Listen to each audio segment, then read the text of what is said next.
Welcome back to the Fixed Ops Roundtable. Our good friend Randy Kobat is here.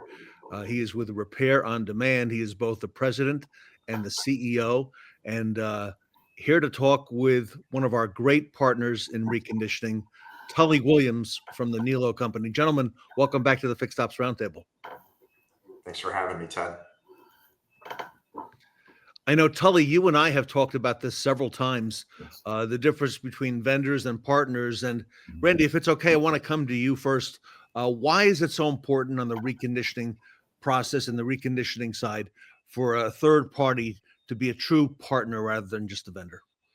Yeah, I would say there's a few reasons.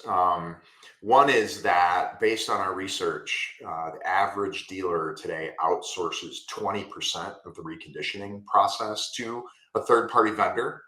Some dealers outsource as much as 80% of the work. And in most cases, it's not just a single third-party vendor. It can be a chorus line of people coming and going from the dealership to complete the work. And on average, it's usually 3 vendors based on our research. And I think the last thing that makes a true partnership really important is the department that owns the relationship sometimes varies. Sometimes it's the fixed ops department.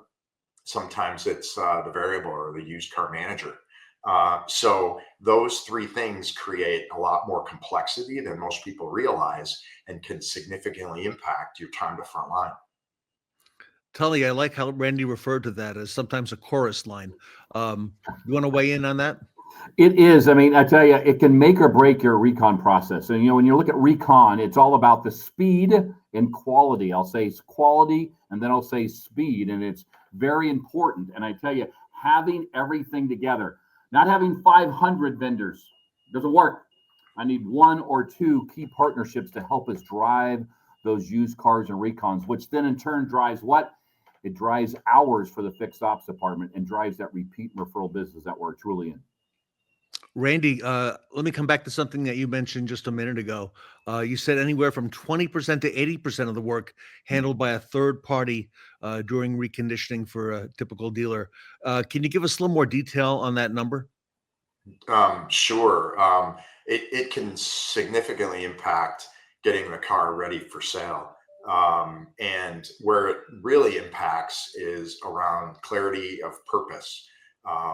One of the things that we see a lot is we call it the grease pencil problem. So you have a car that your third-party vendor first has to find on the lot, and then interpret what was written on the windshield with a grease pencil on what work needs to be done. And so that clarity of purpose needs to be improved between the third-party vendor and the dealership. And then just improvement in communication. Having a singular platform that allows you to create clear communication between the work that needs to get done and those that need to do the work, and speeding up the approval process. And the last thing is either misbilling or lack of billing or timely billing between the dealership and the third-party vendor can have significant ramifications in the success of used car sales. Tully, you and I have had some conversations online, and I know you've made great strides at the Niello company on the reconditioning. Talk to us about the acceleration of getting a vehicle on the lot ready for sale. It is critical, and it really starts when we buy the car. So when the car hits the ground, we start our measurement, and our goal is to get that in the shop day 1. Sometimes it might come on a weekend, it's day 2, but we do track days before the service department gets it. The next piece is getting it in the shop.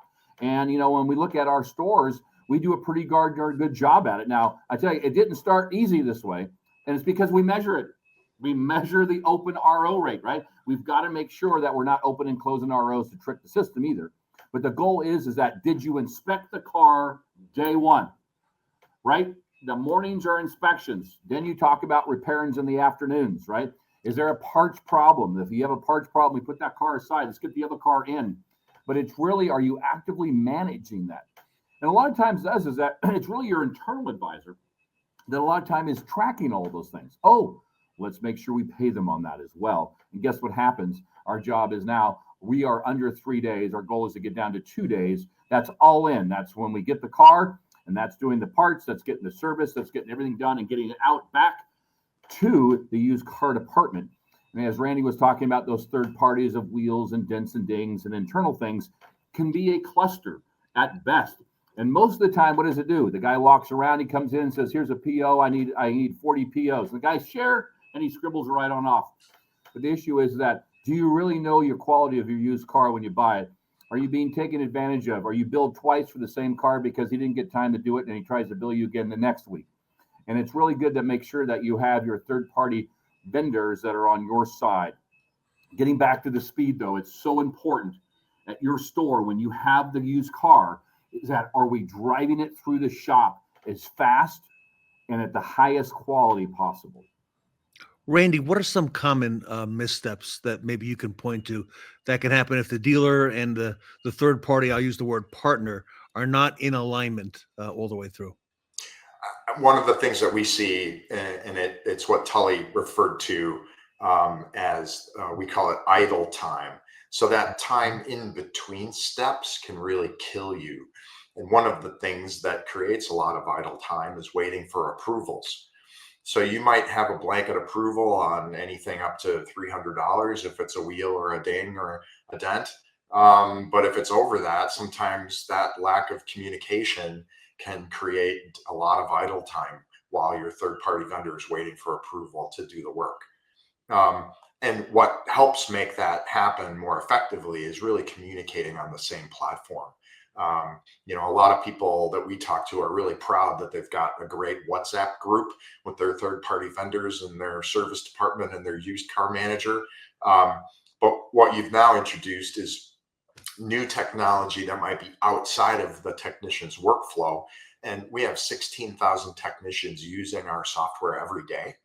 And so receiving the work in the application that they use every day really helps streamline that process. And then the last thing is a common misstep is tying the work that's completed back to the VIN. There's so many times where you get one bill from your third-party vendor that might have 6 or 7 different cars on it. Okay. And that you really struggle then in the accounting and closing the books at the end of the month on what did I really put into that car from an expense perspective. Tully, I was thinking of inviting Chris on the panel, but I thought it might be a little bit too cumbersome. Chris is the controller, by the way, Randy. Yeah, exactly. Yeah, the controllers love us. I think when you look at that, is the cost of the car right? And when you look at a lot of times at your third party vendors as wheel repairs and dent and dings and bumper paintments and all these small things, is that as Randy said, they give you a lump sum bill. That doesn't work for the business office at all. It doesn't matter at all. And our goal is at once is we want the car done right so we can track it. We can know that we did it. So then that's what we do. We can tell the customer that we actually fixed the car. What a concept, right? The more the customer knows, the better. The more transparent you are, the better. The more that we hold our third-party vendors accountable is the better. And you find out which ones are on your side and which ones are not on your side very, very quickly. Sure. Randy, can you give us an example of we're having a reconditioning process that has helped streamline operations or saved the dealership some money? Sure. Any examples? Yeah, and our solution is really unique because we're supporting kind of both sides of the equation. We support the dealership with our software, and we support the third-party technicians using our software. So we see it, it's light as day for us. And we've uncovered misbilling by the vendor, saving the dealership money since the work didn't have an approval trail beyond a text or a WhatsApp app message. So having that electronic approval trail that you can go back to has helped us uncover misbilling by the vendor to the dealership. We've also uncovered situations where the dealer hasn't paid for work completed by the vendor, and we help get that vendor paid more quickly. And then I like to refer to it like I did back in the days when I was with CDK leading the service pricing guides business. We called it 5 o'clock shock, right? Where you quote a consumer a number in the morning and then they come back to pick up their car and what they actually owe is significantly different. And I know we've come a long way since those days. but it's almost like that controller shock. At the end of the month, the shock that what you thought was a great used car deal didn't really have all the expenses associated with it when you sold it, and it actually turned into not so great of a profitable car deal. Tully, I can certainly recall that. I know you've got 9 or 10 facilities, rooftops that you're overseeing, if you want to speak to that. It is a huge deal. So, I mean, the quality and the quality of the billing to me is the biggest issue here. Yeah. The quality of the repair will take care of itself. I can guarantee it. Mhm. It's the quality of the billing is the issue. Is like Randy said, you can't have a car deal come back a month later and have the meltdown because we forgot to blank add this to the car deal. It just makes everybody upset. Two is everybody's going to blame the poor vendor. And a lot of times, sometimes it isn't the vendor's fault. It's the sales manager, the used car manager's fault. And it doesn't really matter whose fault it is. It is what it is. The goal is to have a process. So if you do not have a process, what app's a great idea? What apps is not a process? It's just a way to talk to everybody. The goal is that, are you having a process at your store where you have things going through? The used car manager can look at where his cars are at a moment's notice. Two, when things need to be authorized, he's alerted and can be authorized. We want our cars in our service department authorized in minutes, not hours, minutes. And as we look at third-party vendors, our goal is that if we wait days or hours, guess what happens? It's on the next visit. It doesn't work anymore today. When they're there, they need to fix the cars they're working on today. We need to get these cars ready today. We cannot wait for old days. We got to have it done now. Having a process, having a program like Randy has keeps you in the know, so you know where your problems are, so then you can address and get those cars road ready. So, Randy, I recently visited with Tully and his team out in Sacramento, and we had a couple discussions on reconditioning. He just came up organically, and he had both the fixed ops directors there. He had used vehicle managers. So I got to ask you, with your vast experience in this domain, which department better handles the reconditioning when working with a third party vendor, the fixed ops side or the used car manager? That's a great question, and I think it really is individual to the dealership on what best works for you as a dealership, and that supports your process.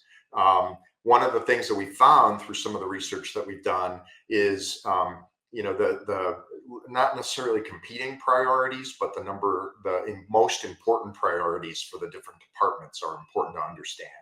Right? For the used vehicle manager, it's maximizing profit on that deal. For the service department, as Tully had mentioned already, it's maximizing the quality of the repair and the safety of the vehicle when it rolls off the lot with a new owner. For those people out there considering a solution, it's important to have a system that's flexible to support both options. As long as you have a single platform that all departments, used car, service, and the third-party vendors work from, it can help support whoever is choosing the third-party vendor relationship. And Tully, I got to say that it looks like your team doesn't really operate in silos like so many dealerships do. It looked like there was great communication between used vehicle managers and the fixed ops side as well. You're spot on. I tell you, it was great to profile that great team, and that was our team down at the Elk Grove with Jarrett and his team there. And what made that team, you got to remember, sometimes he's a day and a half, right? And he's done 300 or 400 cars that month, and that's because of the relationships between them and the used car department. It's all about relationships. Randy's spot on. Who does it best? It's all about what that store is. Is the service department going to handle the POs for third parties? Is the used car manager's assistant, it's usually what it is the one handling the third party assistant, the tires, the wheels, the cosmetic-y things, right? The goal is that, are they all on track for that speed? And then here's the deal. Everybody, I got my guy, but the guy is the guy taking advantage of you or not. We want quality people. We want partners, not vendors. We want quality people that we trust, because they're out there writing down 100, VIN numbers, not 100, but a ton of VIN numbers, right? And they want to get paid. Doesn't mean they fix the car, because guess what we do? We don't go out and look at it. So really making sure that we have those quality and in a program to monitor it for us. That is the issue here. You can have a guy go out, oh, we got it all dialed in. We do it on paper. No, you don't. You don't have it dialed in at all. The issue is that it's working okay for you. But the problem is you're probably costing you at least 2 days, minimal 2 to 3 days. And the business office hates your guts. So the goal is that we want to take care of all of that process. What makes our Elk Grove store work, Jared and his team, is that they have they talk hourly about stuff.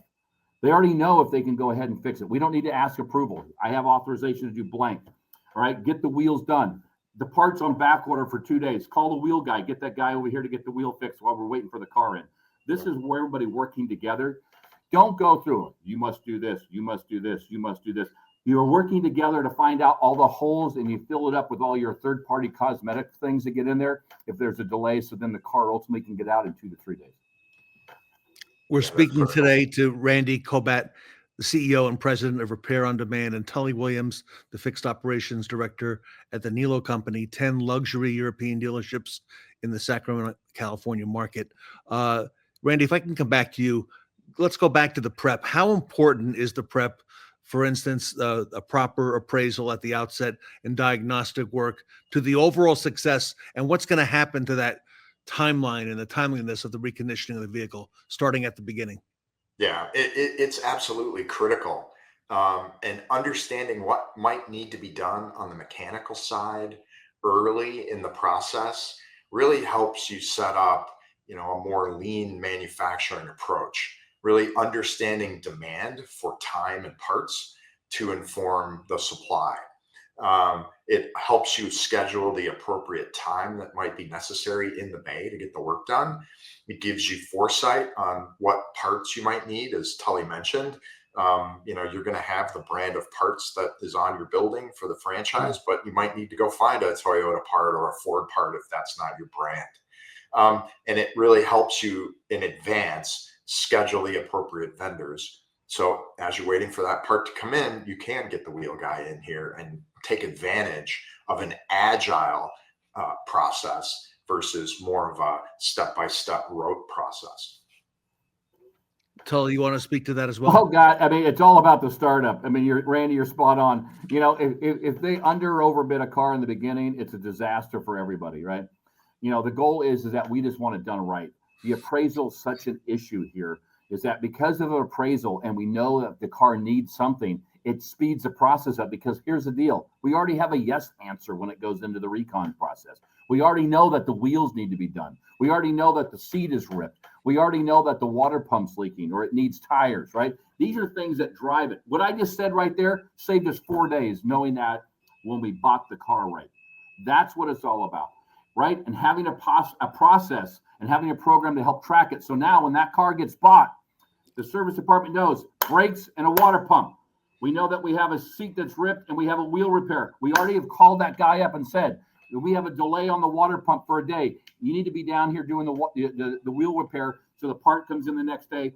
3 days, the car is done. That would have taken 6 days right there, what I just said. Yeah.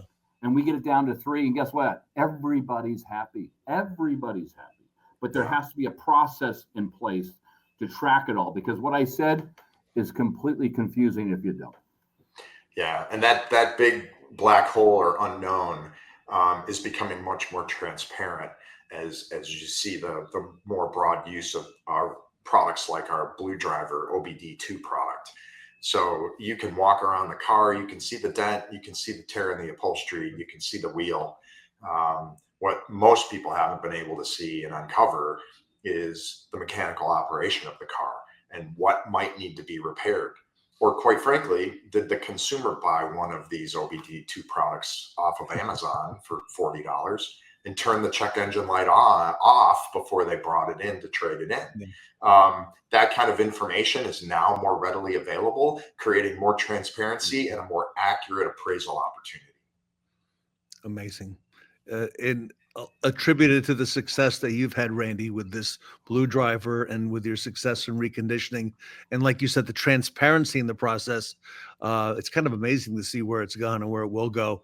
I have one last question for today. And Tully, if it's okay, I want to come to you because it pertains to the Fixed Ops Director, Fixed Ops in the house. How can Fixed Ops be a good partner to a third-party vendor or partner in reconditioning, specifically Fixed Ops?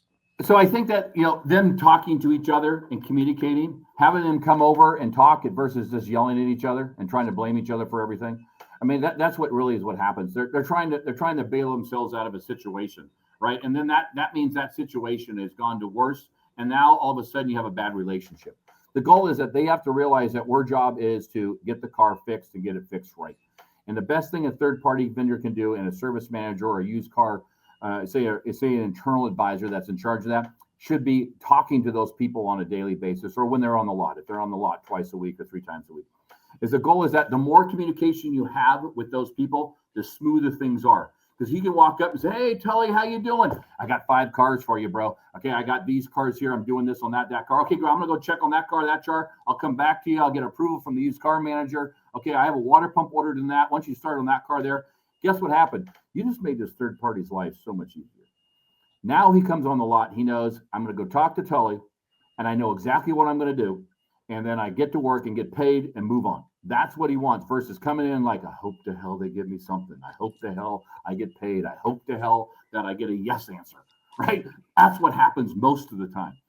But that communication between the two tells them how they can get the process done much faster. Randy, do you want to have the last word on that? Yeah, I think Tully's absolutely right. And it's all about the hours, right? And those hours aren't just hours in the bay. They're hours in between each step, and the hours that third-party vendor is working on the car too. Yep. And that visibility is so important. We're learning that.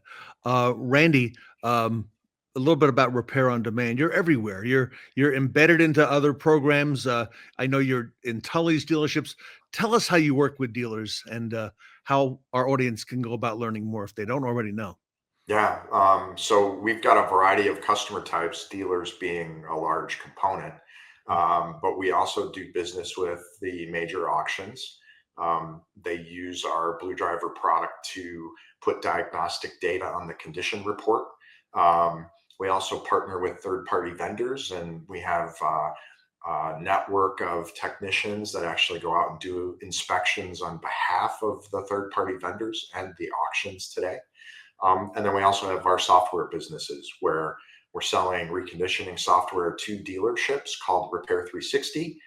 And then we also, as I mentioned, sell software to the technicians that come on to the dealership's lot and do work for them.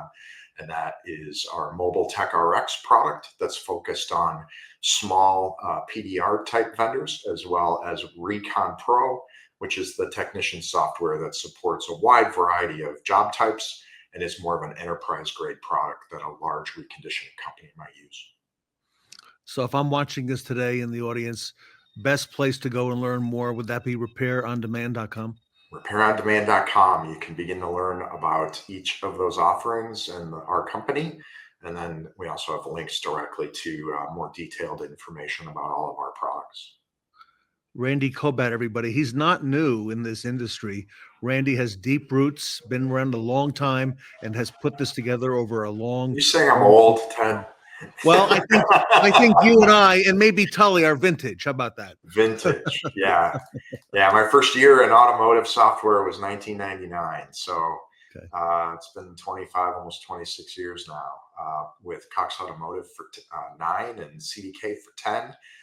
So I'm super excited about being a part of this industry. Randy, everybody, Repair on Demand is the best in the industry. Tully Williams, want to thank you Tully, for your great contributions today, Tully. Tully, keep up the great work in Recon and on Fixed Ops. God bless America on that. You got that right. Everybody, Randy Kobat, you can visit him on the web at repairondemand.com. You see his email scrolling at the bottom of the screen. Randy Kobat and Tully Williams here with us today at the Fixed Ops Roundtable. Have a great day.